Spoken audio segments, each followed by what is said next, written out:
Welcome to Ideas to Implementation, the podcast for women who have a business idea but feel stuck in a job. Featuring real women with real stories of how they went from employee to boss.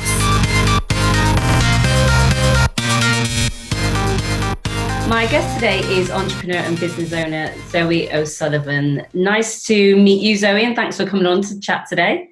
Nice to meet you too, Simone. Anyway, so tell us about your business, what you do for yourself.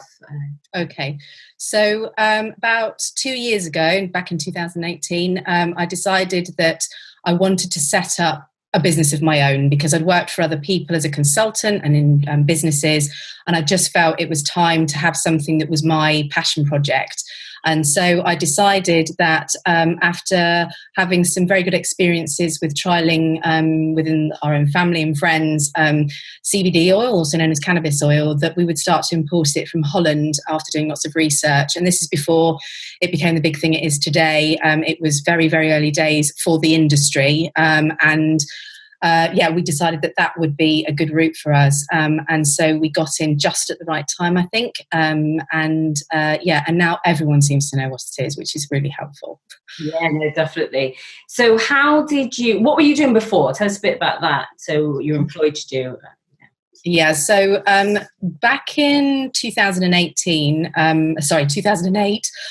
I went to work for a financial company, private bank. Had no experience in private banking, but was from a marketing background and sales, and rapidly realised that whilst I ended up moving up quite quickly in that organisation, that it was not a place that I wanted to be. It was at the point where the financial crash happened. I had to watch bankers rolling around on the floor crying because they didn't get their bonuses, and a lot of it was more kind of babysitting the bankers than it was actually getting on with your job. And I found it to be, at the end of the day, it's quite a male orientated environment. I held my own, but I just got tired of it all. And I thought, I want to go on my own and do some consultancy work. And in fact, they took me back on as a consultant at the bank initially, which gave me a bit of money to play with. And then after that, it was other things that I decided to take on because I enjoyed them rather than because I had to. So as a consultant for other people's businesses for a long time. And so how did you sort of move into the CBD oil? What was the motivation for that to be your business? Both myself and my husband had medical conditions that we felt we didn't want to deal with via traditional medicine, pharmaceuticals. And we thought that we would try out different options. So we did healthy eating, exercise, all those things worked, really well. But also, my husband had come across CBD, and he works a lot with homeless people. And there has been a lot in prisons about using cannabis products to help bring people off medications that they don't want to be on, or drugs and things like that. So we thought we'd give it a try, and we went into the market, to try and buy it ourselves, and we found it really complicated. It was quite... the labelling was really confusing. We didn't know what we wanted to buy. Nobody really seemed to be available on the phone. And eventually we went, well, do you know what? Actually, we want to try this for ourselves and see whether or not we can import it. And we thought, you know what? How hard can it be? It's pretty hard. But yeah, we have had so many challenges because of the nature of the business. Yeah. But the one thing that was really important for us, and for me being from a marketing background, I really wanted a brand that people could feel comfortable with, because everything that we saw had a big cannabis leaf on it. And I thought, I don't want that in my cupboard. I don't want my relatives popping around and assuming that I'm doing something, and my family actually did. They were really worried that I decided that I was going to start selling something illegal because they didn't understand it. And it is perfectly legal in the UK. And I just made the decision that, if it was good enough for us as a family, then we would start importing it. And the reason why we chose the branding that we did is actually because it is our family. So we have 2 adults, a little boy and a dog in silhouette. Nothing about cannabis, nothing about, anything related to the product. And we find that we get a lot of older people, a lot of people who are trying it for the first time, who come to us because good customer service and recommendation, because you can't market the product really, it's very hard to market, but also because they feel comfortable with the brand, and not having canny rockstar or cannabis, super, everything was just all really kind of, a bit over the top. So that's why we decided to, do what we did. Yeah, and it's great because I think a lot of the time that's how business come about, isn't it? It's either from a passion, from a gap in the market, or from your own experience. And that's really important, because it's important to have a why and a driving force behind it, isn't it? Exactly. I mean, we started this business for our own personal reasons, and we don't talk about them because we're not allowed to relate our products to medical things directly. But it made a big enough difference to the two of us, my husband and I, that we just felt that we wanted to share it with more people if we could find the quality and the affordability and all of these different elements. But yeah, it's a very, very interesting marketplace to be in. Very. I can imagine. So in terms of your experience as a female entrepreneur, as a female business owner, what do you think? You spoke about the challenges, obviously, the challenges that come from the sort of products you have, but in terms of just being a female business owner, what sort of challenges, or one of the biggest challenges have you faced?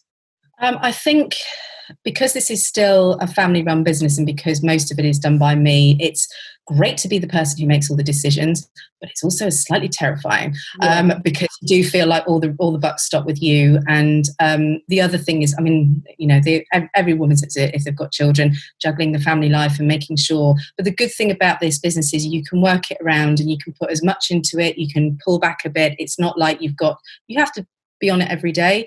But my son, who's now 4, when we started this business, I was still needing to get somebody to come in and look after him for a couple of hours every day, just so that I could get that time to work. And there's no way that I could have done it around him. And since obviously with the lockdown and everything, it's proven that, because there's he's not going to tolerate me being on the laptop and on the phone all the time. It's not fair on him. Yeah. So those are the kind of challenges that I've found, and just keeping ideas and inspiration and motivation going, because that can be also very hard when you're in your own bubble. Yeah, no, completely. And I can definitely relate with having a young child. Everyone's experience is different, but I think the key thing there is finding what works for you as well. So you said you have to find something to look after your child and stuff, things like that. What would you say has been the greatest achievement so far for you then? So we looked at the challenges, but what's been great? In terms of the business? Yeah.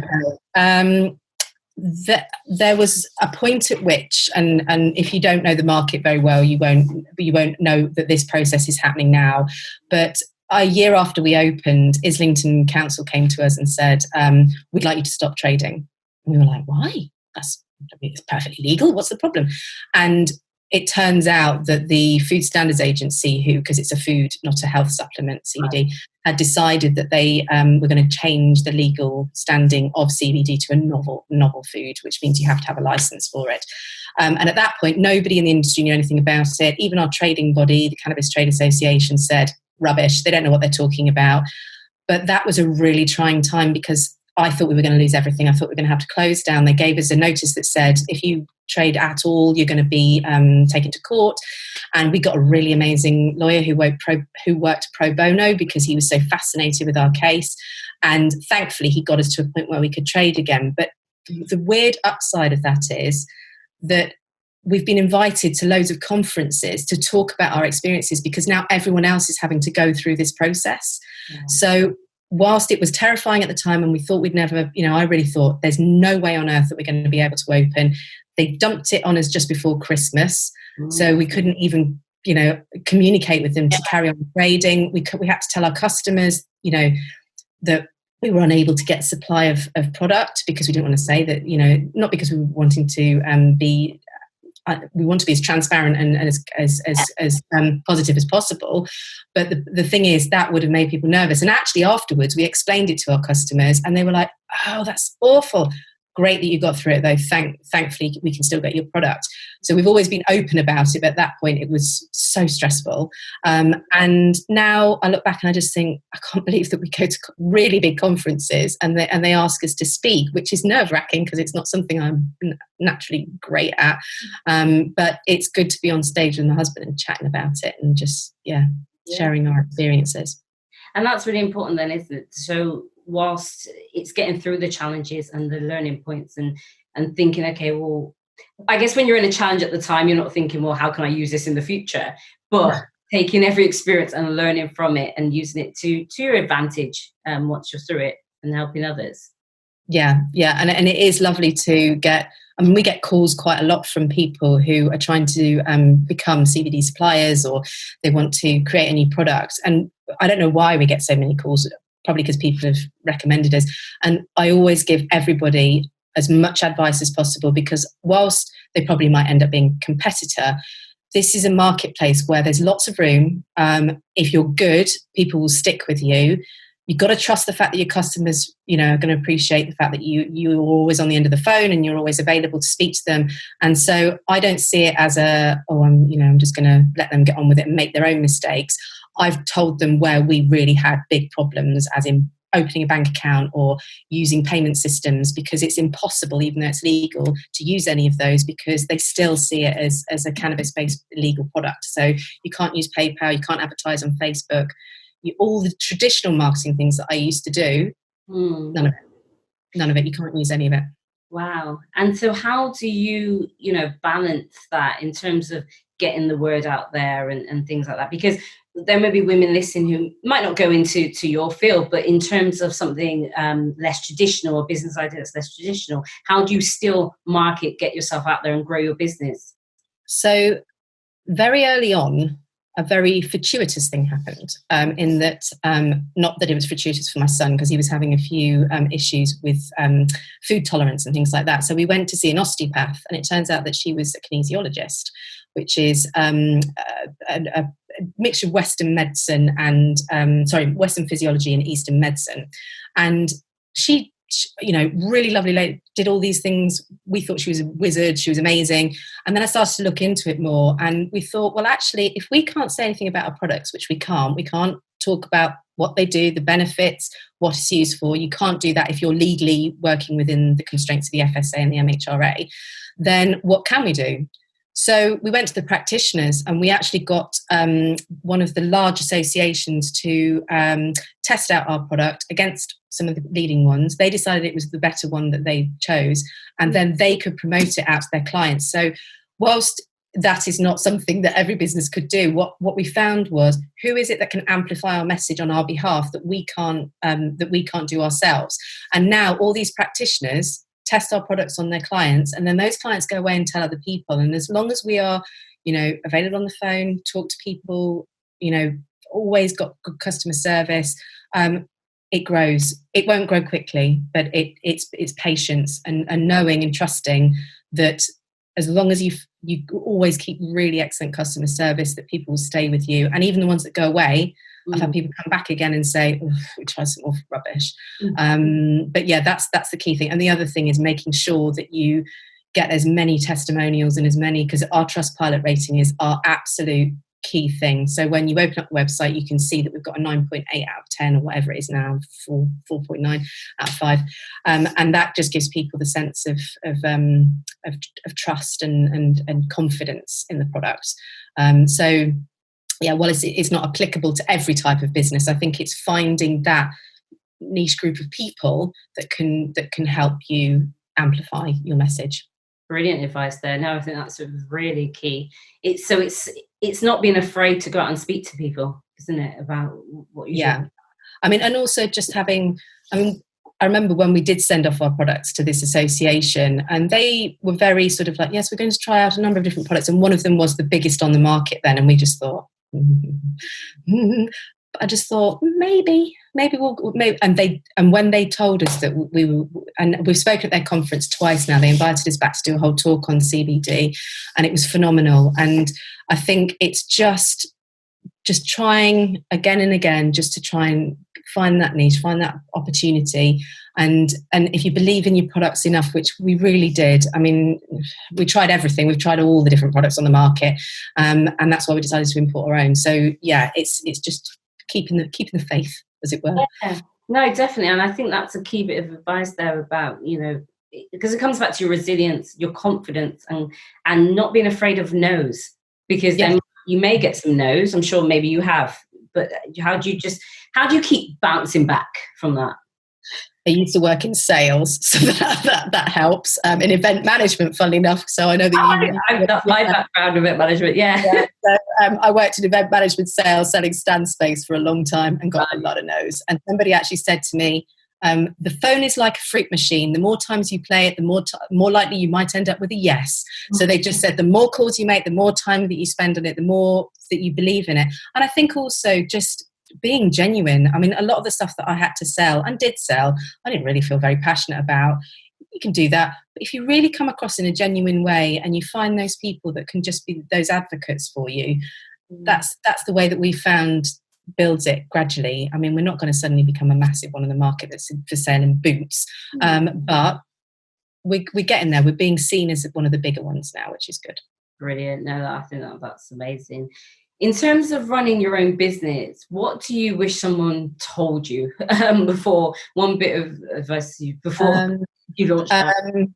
I mean, that's a difficult, because it's with this business, I think it's about the fact that you have to just put a thick skin on and realize that you are always going to get people who are going to be, negative about the product, about you. Even members of my family were horrified that I'd gone into this market, and I didn't tell my dad for ages because I thought he's just going to ignore me. And funny enough, lots of his friends now take the product. He refuses, but lots of his friends do. So for me, I think I wish somebody had said, look, just don't listen to the people who haven't quite got there yet. They don't really realise how beneficial it is. And funnily enough, because we started when nobody knew what it was, and now it is in every paper and every health magazine and everything. Now that's done the job for us. We've actually managed to find a way to for everyone to understand what it is without us having to go to each individual person and explain it. But being confident that time would come, that we'd be able to get across what our products were without having to explain it so much. And like I said, that is key and applicable across all areas, isn't it? To, whatever so the women listening who have a business idea, and you've got to be passionate and understand that maybe not everyone's going to be your customer, and that's okay. And not, I mean, I was never a fan of Avon calling and all that kind of thing, and pyramid selling and all that kind of stuff. And we did get offered a lot of businesses that would have meant that we would have just gone out to our networks and sold. And I did do a bit initially on my own Facebook page, but then I decided that I wasn't going to do that anymore, because if people were interested, they would come and talk to me privately, or they would. I just let them know that that's what I'm doing. It's on my LinkedIn profile. I don't hide it. I actually went for a job interview to work alongside this, and they said, "You're proud of being a Cannabis Trade Association member." I don't think we want you in the business. That kind of attitude. And I thought, I am going to experience this. But as soon as the things about Billy Caldwell came out and the children who were suffering and things like that, we found that more and more people were like, oh, it's acceptable and it's legal. Okay, that's fine. So we spend a lot of time going out now, educating people at conferences, because we can't say what our product does. Again, we can't say the benefits. All we can do is say, this is how much we think, the guidelines of what you should take. This is when you should, all that kind of information about educating what it is, what it's made from, that it's legal, all of that kind of stuff. And that's where we sit ourselves as educators and suppliers, but foremost educators. So if anyone rings me and asks me loads of questions, I won't sell them anything. I won't ask them to buy a product. I'll just talk to them, make them feel comfortable, and 9 times out of 10 they end up buying. But I'd never do the hard sell. It's just not worth it. Oh yeah, I'm with you. Now, obviously, you work alongside your husband, and that's a sort of support, and you've got that. how important is a support network? Because there may be women who don't have the benefit of having their partner with them, or anyone. They're going out on their own. I'm not saying it's easier for you because you've got your husband. I'm just saying, how important is building a support network? Yeah, what it looks like. I mean, initially, my husband and I thought we would work in the business together. And if I'm honest, we both agreed that we are both very strong personalities. And we decided that we might have got married, but we don't necessarily want to work together. So he just went, I think you should run with this because I've got a full-time job and you can work this around other things. So I would say there's so many great, fantastic meetup groups that you can now do virtually. I tapped into my own personal network of really amazing, women, mums, people who could just friends who'd started their own businesses as well. Totally different marketplace, but we occasionally get on a call together and just go, it's really hard, isn't it? And also working around children, but I don't know, that it's just really nice to have the flexibility as well to, pick and choose when you work to a certain extent. But I still work a lot of time in isolation. And again, it's making those decisions when you haven't got somebody to bounce it off. Yeah. And I find that just having one or two either very good friends or people that you've met through mentoring or networking just makes a big difference to being able to just go, am I mad? Is this a really good idea or is it the worst idea ever? And you might still go ahead with it, but at least you've had a conversation with somebody who might give you some good feedback on it. Yeah, no, massively. You need a sounding board, you need sort of outlet as well, because working in isolation, I mean, we know obviously at the moment we're in a worldwide lockdown, we're all in isolation to a degree, and it's maybe exposing some of the difficulties for people of being alone, being in isolation. So it does go to show that you need human interaction. You need a sounding board, even if you're working on your own. Yeah, and I think, but one of the things that I found from this lockdown is that I moved back in October out of London and far away from friends and family.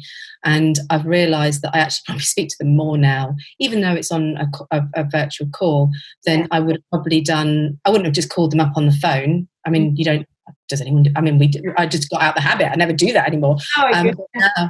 Now I'm like, no, I make time to do a call with certain friends and we sit down and chat. And I had a virtual birthday back in the beginning of April and, all that kind of stuff. And actually it's made the world, I think it will make the world a lot kinder to working women because it will allow us to work from home a lot more. I know that obviously if you run your own business, you've not got that issue, but I think a lot of women who are wanting to move out of a job role, hopefully in the meantime, they will get that time to work at home rather than having to trek into an office every day, which is part of the, the grind if you've got children as well. Yeah, no, agreed. And that about being intentional about reaching out and stuff. I definitely agree with that. It's really important for your well-being, your mental health, even if you're working alone, to build up a network of supporters and people that who have experienced it like you. So I always say to people, find someone that's where you want to be and get their advice and ask questions and glean wisdom from people. I think that is really important. Yeah. And it's something that I didn't really think about when I first started, but now that people come to me and ask my advice, which seems bonkers because I don't feel like I've been doing it long enough and I feel a bit of a fake if I'm honest, but people come to me and ask my advice and afterwards they're like, thank you so much. And it is such a lovely feeling to feel like you've helped somebody. When we started out, like I said, we didn't have anybody who really understood the product or could give us advice other than our trading body. And then all of a sudden, all these people are asking if I can help them with suppliers or this or that and the other. And I will genuinely happily do it because it just gives me a sense of, wow, I think actually, maybe we've got something, we've really got something here. And I think that's what people forget. They don't like to ask people because they feel like they're putting them out. But actually most people who are in those types of positions where they've done it for a while love doing it because it's just a really nice feeling to be able to know that not only are you considered an expert, I don't know whether that, but also just to have that chance to share your knowledge and they're happy to do it generally. Yeah, no, exactly. People are. It's just asking finding the right people and asking the question, isn't it? Exactly. Yeah. People can only say no, and then you can move on. Find somebody else. Exactly. So, So how important, obviously you've got your business now and you work in it, and that can be tough. You know, that quadrant that you spoke about, self-employed, business owner, and so that's in working in your business or on your business, so you don't become overwhelmed and stressed. How do you manage that, so balance life and business, and what's the plan for getting other people to do what you do, just so you can take care of you? So if you ask my husband, he would say that's something that I don't do particularly well, unfortunately. In fact, it's the reason why I went out this morning and did a lesson, paddle boarding, because I just thought I've done nothing for myself since I moved here, particularly because of lockdown, because of having a child, because of having a business. But what I did realise this morning was I've come home so much happier. And so much more like, oh, right, I'm going to get on with my day now, rather than, quick rush around, drop, my son's actually gone back to nursery because they have open, because we live in a very rural area. And so now I've realised that the more stuff that I can do, and I am going to, I was literally booking something for the next week and the next week, because I thought I need to do something like that. And I've always wanted to do something, I always love doing stuff for other people, but yeah, I need to spend a bit more time on that. So I haven't reached the what's the word, the place where I'm balancing and I've got it all. Not at all, but I'm getting there, and I'm trying. Yeah, I think we all are. We're all on a journey, but it's just so important, because the worst thing to happen is to reach overwhelm, burnout, and we're no good to anyone or ourselves if we hit. Put your face mask on first before your mask on first before you do everybody else's. And I tell people that. I tell people some great advice, but taking it in myself, it's actually finding the ways in which I can, express myself and have the time to. Because I used to say, I just don't have the time to do it, and that's not true. I do, but I tend to fill my time with work. Because that's the thing that I feel passionate about and I'm driven for, and I think I need to do. But actually, I need to spend some time just doing my own thing for a bit as well. Yeah, no, completely. Well, so before you go, 3 pieces of advice. I mean, you've given great advice for it, but it just sort of key points, takeaways for a woman listening who wants to start her own business, maybe hasn't had the confidence for, or in that transition period. What 3 pieces of key advice, short and snappy, would you give to her? I would say, make sure that you don't let anybody tell you that you can't do it, and that's friends or family. If you really believe that you can do it and you're in a position to do it, try it. You can always go back to the world of work if you really have to, or you really don't feel comfortable doing it, but you will never, ever, ever regret doing something for yourself. I also think finding those key people to give you the support and feedback, and people who won't just tell you what you want to hear, they'll actually tell you what you need to hear. And I think that's important, and those friends or mentors that will do that for you. And I think the one thing that you're saying is make sure you get the balance, make sure you make time for yourself, because starting a business initially is very fulfilling and busy and engaging, but then on a day-to-day basis it can become very samey, and you need to make sure that you keep the inspiration outside of the business going, so that when you come back to your business you come up with some new and fantastic ideas, rather than just getting stuck in the admin of it all, rather than the actual growing of it. Yeah, amazing. No, love that. How do people get in touch with you, Zoe, if they want to connect with you? What's the best way? So you can either go on to LinkedIn, and I'm there, Zoe O'Sullivan, and the business is called, it's actually called Love Purple People Limited, but the trading name is the Canni Family. And also, if you go to our website, my email address is zoe@thecannifamily.co.uk. Brilliant. Thank you so much for your time today, Zoe. It really has been helpful to talk to you. And yeah, I know that people are going to take a lot away from today. So thanks again. Thank you, Simone.